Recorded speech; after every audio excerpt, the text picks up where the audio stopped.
आपण पाहत आहात कराड टुडे न्यूज।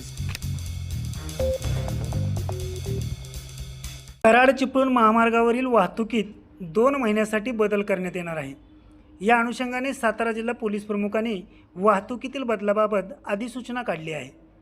त्यानुसार 27 मार्च म्हणजे शुक्रवारपासून हा मार्ग वाहतुकीसाठी बंद करण्यात येणार होता।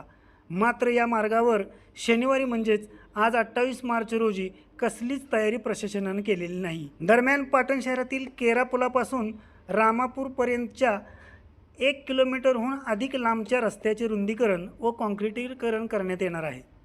त्याचबरोबर पाटण बसस्थानक शेजारील न्यू गंगा मेडिकल समोर असणारा ओढ्यावरील जुना दगडी पूल पाडून तेथे नवीन पूल उभारला जाणार आहे। या कामासाठी 2 महिन्यांचा कालावधी लागणार आहे। पाटण शहरातील मुख्य रस्त्याच्या दोन्ही बाजूची अतिक्रमणे निघाली असून काही काढण्याचे काम सुरू आहे, तर बसस्थानक परिसरातील अतिक्रमणे काढावी लागणार आहे। दरम्यान कराड पाटण रोडवर एका महोत्सवामुळे वाहतुकीतील बदल आज तरी अंमलात आणलेला नाही।